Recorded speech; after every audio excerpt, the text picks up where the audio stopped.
Eu não queria encerrar o mês de maio sem que a gente pudesse fazer uma reflexão sobre Nossa Senhora. Acho que a gente precisa conversar um pouco mais, né? Entender mais, para nos ajudar. Entender o papel da mãe. Eu fico pensando como que os planos de Deus são sempre tão maiores do que nós, né? Nossa Senhora como menina, a menina, e ela já era prometida a José, né? E naquela época eles eram prometidos, era como se já tivesse casado no civil. Mas a mulher só saía da casa dos pais dela quando o homem construía a casa. Então, por isso que ela já era prometida a José. E ela ficou grávida aí, né? Antes de ir para casa, que ele estava construindo. Você imagina, quando ela recebe a primeira parte da missão, ela recebeu a primeira parte, né? Que ela é ser mãe do Filho de Deus.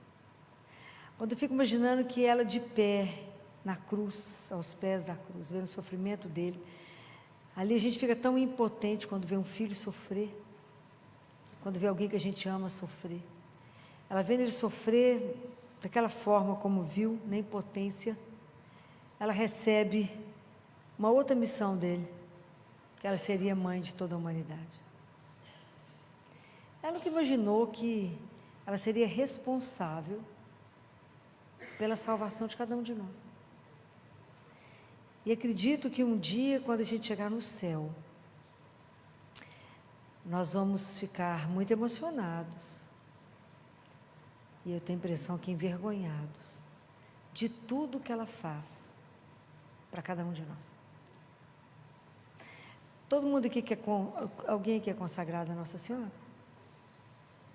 Então, quando a gente é consagrado a ela, a gente reza todo dia aquelas 3 Ave Marias, que a gente fala assim, 3 Ave Maria por minha conta, porque eu falo a frase e rezo a Ave Maria. A gente fala, amém assim seja, por tudo que ela fez na terra quando ela esteve aqui. Amém assim seja por tudo que ela faz no céu, hoje. Amém assim seja por tudo que ela faz, tudo que ela fez, faz e ainda fará na minha alma. Tu fica imaginando o trabalho que eu já dei para ela, ainda dou. Então isso não é uma brincadeira. Então por isso hoje eu resolvi pensar, da gente pensar um pouco, o que foi para Nossa Senhora receber cada um de nós como filho. E ela como mãe, ela não vai ter sossego enquanto ela não puser todos no céu. Ela é mãe, e mãe cuida, né? Mãe está atenta a cada filho.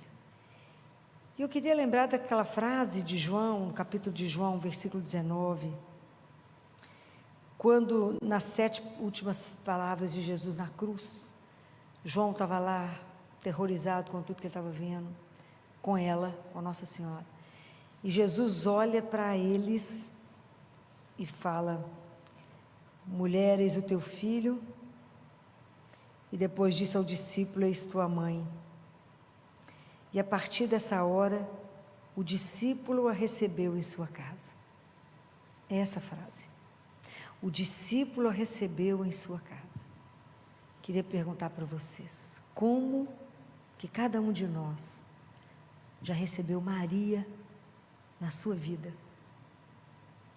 Porque quando a gente pensa nas aparições dela lá em Fátima, e pensando em Maria, a gente como peregrino nesse mundo, a gente pode pensar nela de 4 maneiras. A primeira, como uma mestra de vida espiritual. Nossa Senhora foi a primeira discípula de Jesus. Ela era mãe dele, mas foi aquela que acompanhou o filho no caminho estreito até chegar na cruz. E ficou de pé. Eu posso imaginar Nossa Senhora como aquela senhora inatingível. Então, como é que eu vou chegar perto dela? De jeito nenhum. Né? Porque como é que eu chego perto daquela que é Maria? Aquela que é a mãe de Deus, a Imaculada, a assunta aos céus. Falo, não, chego não, longe mais. Mas eu posso pensar em Nossa Senhora como aquela que acreditou. Bem-aventurada, porque ela acreditou absolutamente em todas as circunstâncias, seja do momento do nascimento, a ver o filho dela sofrer e ser pregado na cruz. Ela acreditou em todas as circunstâncias, em todas as palavras que tinham sido ditas. Então ela foi bem-aventurada. Mas eu também posso reduzi-la e ter Nossa Senhora como aquela santinha que eu peço favores a um custo tão barato.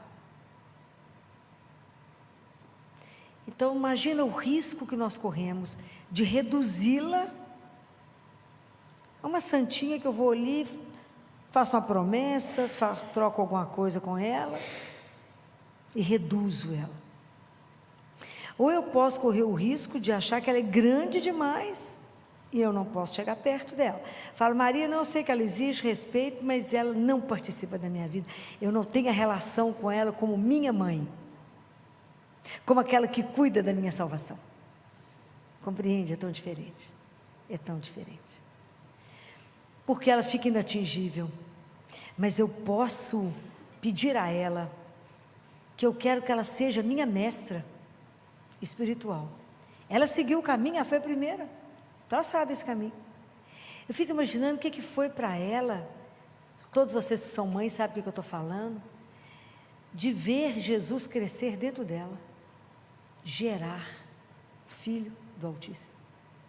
Fico imaginando o que foi aqui, que experiência foi essa dela ter gerado. Então quem melhor conhecia ela do que ele? Como vocês, como mãe, o filho engana vocês em quê? Em nada. Como é que foi ela gerar esse menino, que era o Filho do Altíssimo, né? O Criador, né? O que foi para ela amamentar Jesus, né? Os livros, aquele livro, não sei se aqui alguém já leu, que chama Mística Cidade de Deus, alguém já leu esse livro? O livro é belíssimo, é só sobre a história de Nossa Senhora, é lindo, é uma freira espanhola, ela é preparada 20 anos para receber as revelações, o livro é desse tamanho, é belíssimo, e Nossa Senhora, ela tem toda uma caminhada dentro do mosteiro, e depois ela é convidada para poder ser a coordenadora geral, a chefe, e Nossa Senhora fala com ela, ela não quer aceitar, Nossa Senhora fala com ela, aceita que eu te ajudo. Fácil.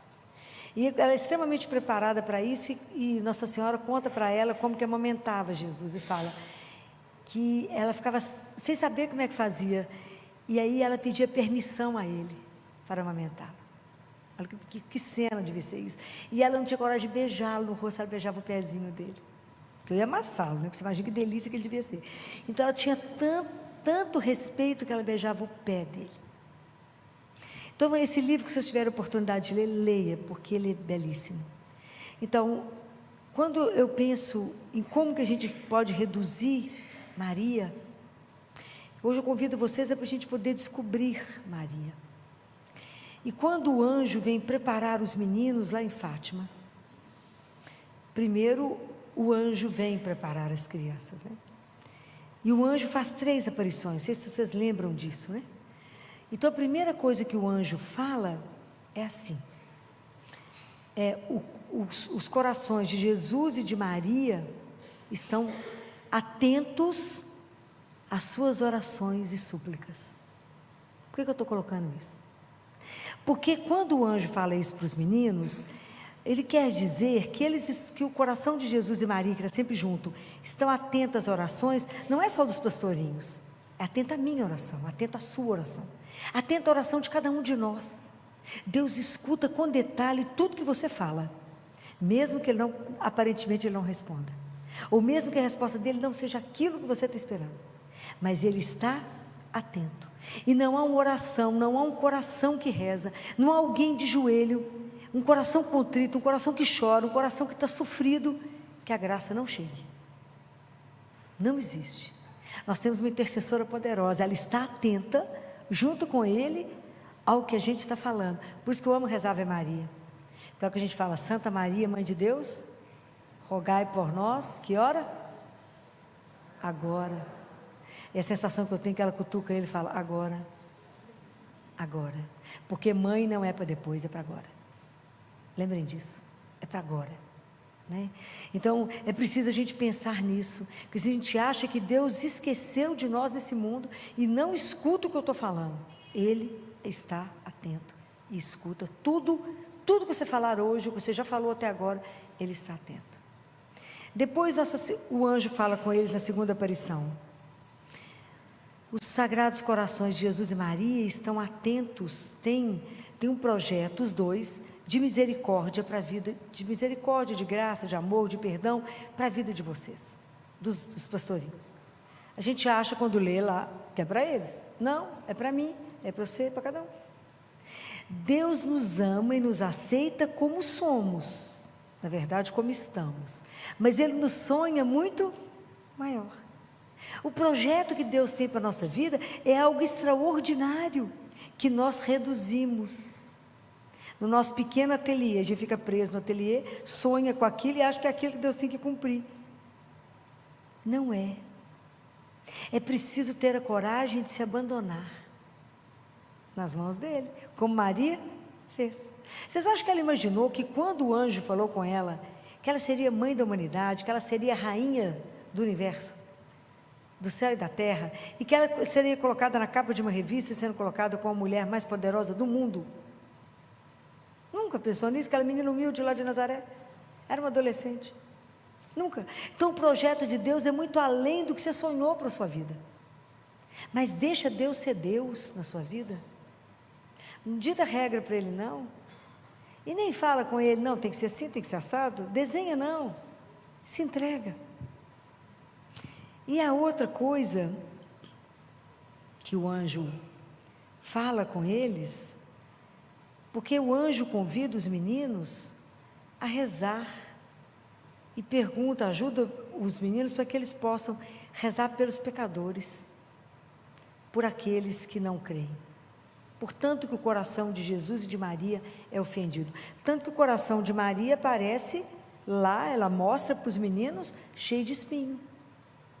Porque o quanto ela é ofendida e o quanto o coração de Jesus é ofendido inúmeras vezes.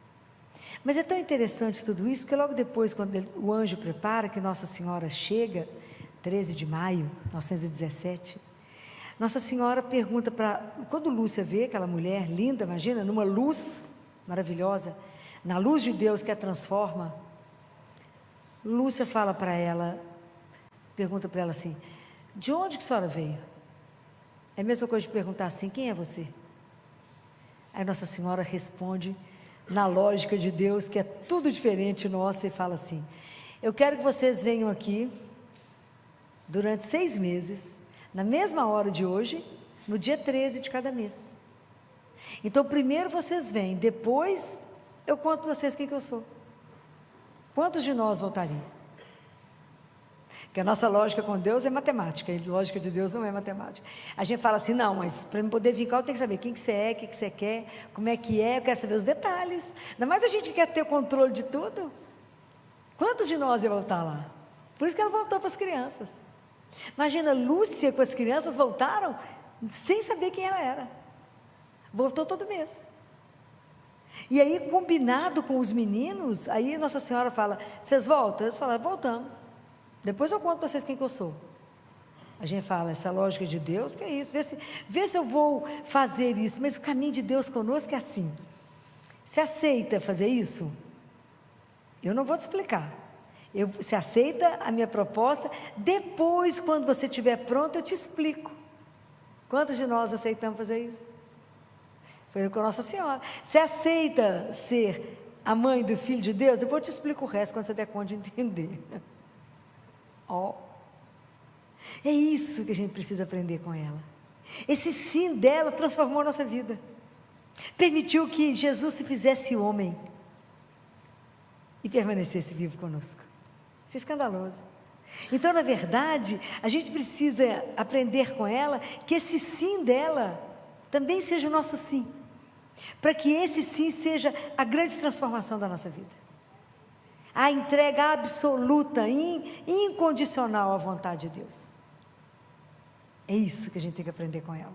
Aquilo que quando a gente reza o Pai Nosso, eu vou ensinar isso para vocês, Quando a gente fala, seja feita a vossa vontade, a gente deve se inclinar.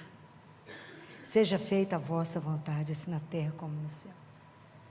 Isso quem me ensinou não foi eu, não, foi Jesus, também não ensinou, não foi para mim, não, ele ensinou para um santo e eu aprendi. Inclina em ato de submissão, seja feita a vossa vontade. Então isso a gente precisa aprender. Então vocês imaginam, a lógica de Deus é inversa de tudo que a gente quer na vida. Então às vezes Deus está fazendo uma proposta na sua vida, é isso, mas Senhor, não, faz isso primeiro, depois eu te explico quando você estiver pronta. Aí a gente lembra de Isaías, os meus caminhos não são os seus caminhos. Tanto a distância daquilo que eu penso, porque Deus pensa, ok? Os meus pensamentos não são os vossos.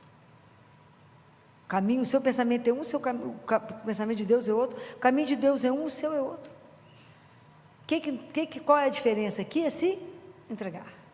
É confiar, essa confiança incondicional que Nossa Senhora teve, foi que Isabel falou com ela, bem-aventurada és tu, Maria, porque acreditastes, por isso tudo aconteceu na sua vida.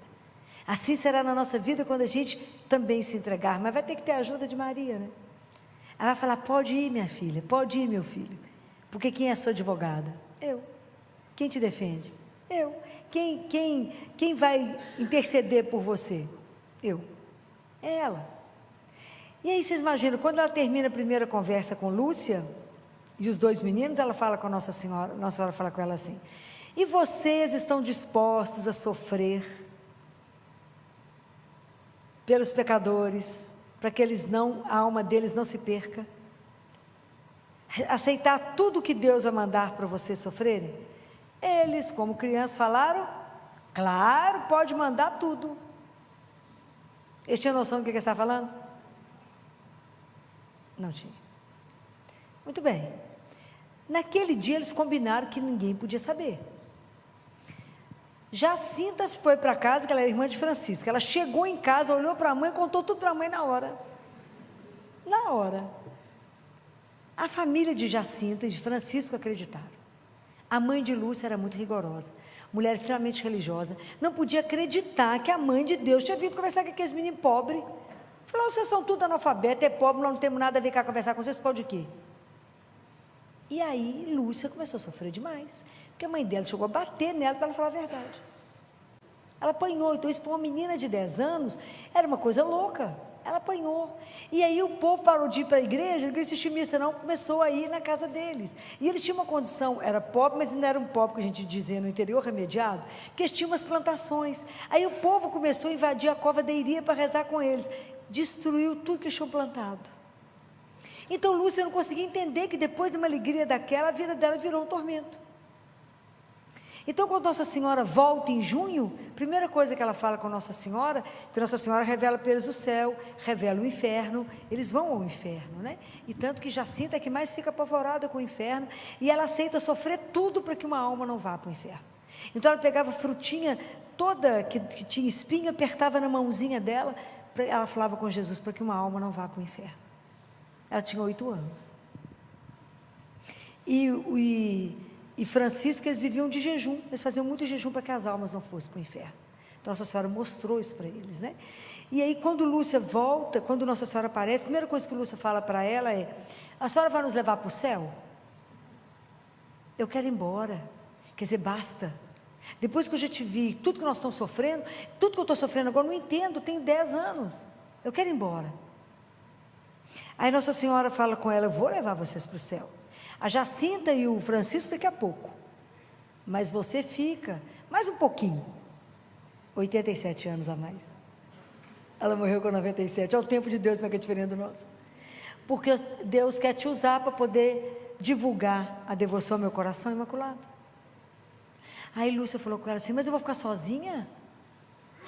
Aí quando Lúcia fala isso, e Nossa Senhora vai conversar com ela, e nós vamos conversar sobre isso, Lúcia volta para uma coisa que acontece na nossa vida, que se chama solidão.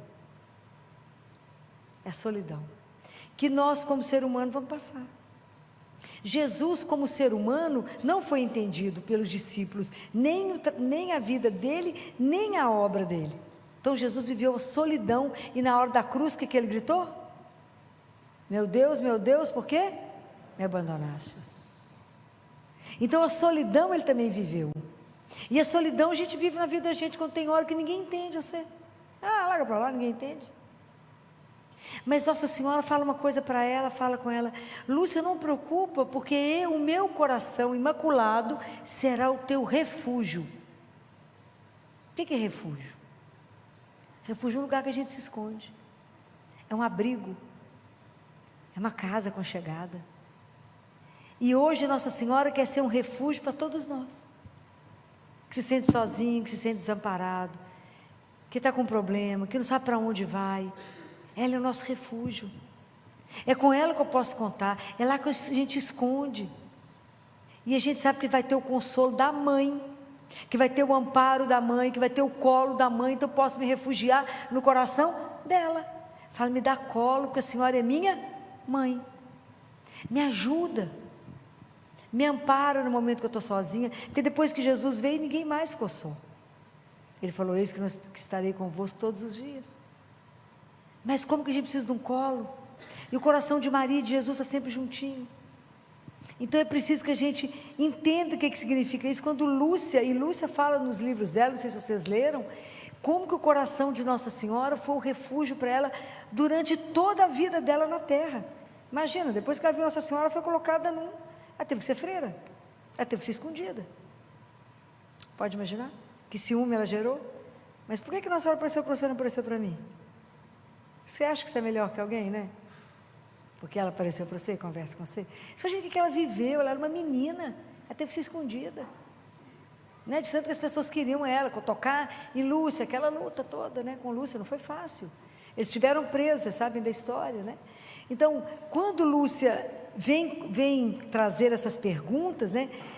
Fátima é uma riqueza para que a gente possa se ver, para que a gente possa conhecer um pouco mais de nós, de entender em que momento, aonde eu estou pondo Nossa Senhora na nossa vida.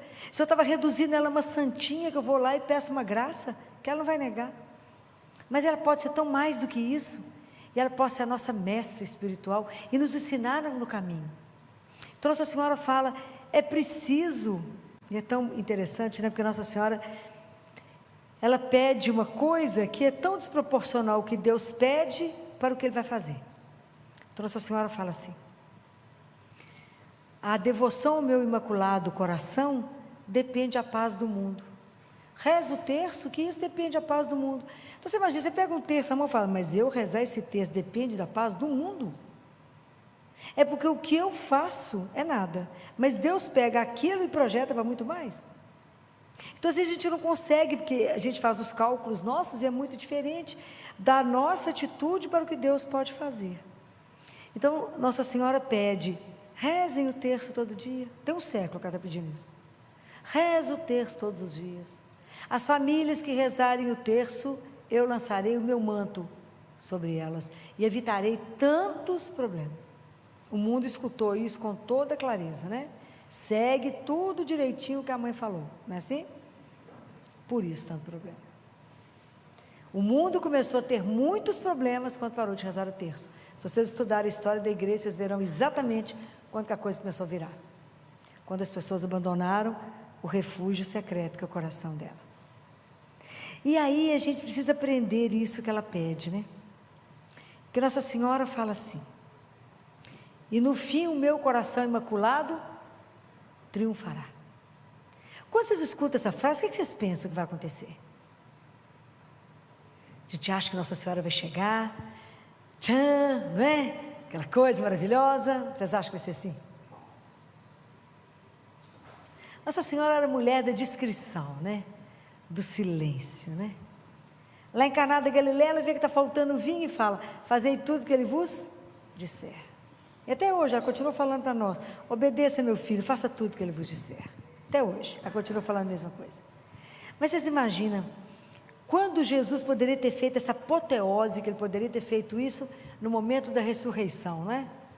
Podia ter colocado as trombetas para tocar, podia ter colocado tanta luz, tanta coisa para acontecer, alguma coisa para rolar pedra, para ter feito uma coisa assim, um show indescritível na ressurreição dele.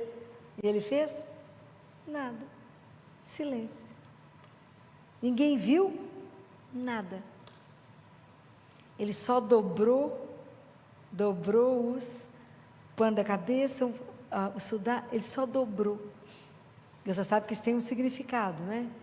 Porque para o judeu o pano da cabeça está dobrado, porque quando vocês estão à mesa comendo e um pai de família, ele simplesmente levanta porque alguém chama e ele joga o guardanapo na mesa, significa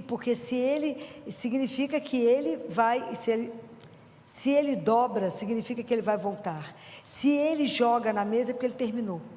Jesus dobrou para dizer, eu volto. É espetacular, né, gente? É porque a gente não entende nada, né? Mas o negócio é espetacular. Então, Nossa Senhora, quando ela fala, o meu coração vai triunfar, como é que vai ser isso? Quando que o coração de Nossa Senhora vai triunfar? É quando ela conseguir fazer com que o nosso coração seja transformado. É quando ela conseguir fazer com que cada um de nós reze o terço. Na verdade, rezasse o rosário, rezasse o terço, tivesse devoção ao Imaculado Coração dela, fizesse a consagração a ela, para que pelas mãos dela a gente chegasse ao coração de Jesus, para que ela pudesse trabalhar na nossa vida, para que ela pudesse nos ensinar a ser filho de Deus, a ser uma filha do Altíssimo. Então tudo que Nossa Senhora deseja é poder trabalhar em nós. Quando ela conseguir fazer isso, é que o coração dela triunfa.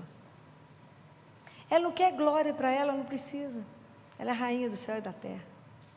É tão diferente. Mas ela se coloca como nossa mãe, com aquela que quer nos educar no caminho de Deus. É aquela que quer nos orientar, porque ela sabe o caminho, porque ela já fez o percurso, ela já andou, ela conheceu tudo. Ela sabe o que pode nos ajudar a acreditar, quando você não tem mais nada aonde segurar. O sábado sempre é um dia que eu penso muito, porque na sexta-feira ela enterrou ele, e não tinha ninguém com ela, depois que ela enterrou ele. Tinha Madalena, João, que era um adolescente, ela não tinha ninguém, e ela passou o sábado na espera de Deus. O que tinha escrito para ela que ia acontecer? Nada. Foi a única que acreditou na contemporaneidade. As coisas foram acontecendo e ela foi confirmando. Vocês imaginam que ela passou o dia de sábado esperando uma notícia? Foi o dia que ela, com exceção dos 3 dias que Jesus tinha sumido, foi o tempo que ela ficou completamente longe dele. Pode imaginar como é que foi o sábado? Por isso que o sábado se chama sábado da espera, até o dia amanhecer e ele chegar. É uma coisa de louco, né? Quando ele deu entrada, eu tenho certeza que ela foi a primeira testemunha da ressurreição. Aonde que ela se baseou? Aonde? Ela esperou em Deus, porque se ele fez uma promessa daquela, que o filho dele ia vir para salvar o mundo, tinha que ter uma continuidade, tinha que ter alguma coisa, ela não sabia o que, mas teria. E é espetacular. Então ela sabe desse caminho, ela sabe que nós viemos do amor e voltamos para o amor. Ela sabe como é que a gente tem que fazer esse caminho, e ela sabe que como é que rezar o terço transforma. Ela sabe que o terço foi criado no céu, assim diz Jesus, para os corações simples e humildes, para que, à medida que a gente reza, Jesus diz, as graças são derramadas. E ele fala como que é a alegria dele de permitir que as graças sejam derramadas através das mãos de Maria, por isso ela é medianeira. Ela sabe que nós podemos fazer com ela o que a gente faz, que os filhos fazem com vocês. Mãe, pede o pai para mim. Não é assim que os meninos fazem? Mãe, pede aquele negócio para o pai para mim. Então a gente chega perto dela e fala, pede para mim, para o pai, aquela graça que eu preciso. Porque não é ela que dá, ela pede a ele para nós. Ela intercede, ela sabe o jeito de pedir, que a gente não sabe, né? Tudo mais ou menos. Mas ela é como um exemplo lindo que eu vi. Que a gente, é como se a gente fosse entregar uma maçã para Deus, ó, o dono de todas as coisas, vai fazer o que com a maçã?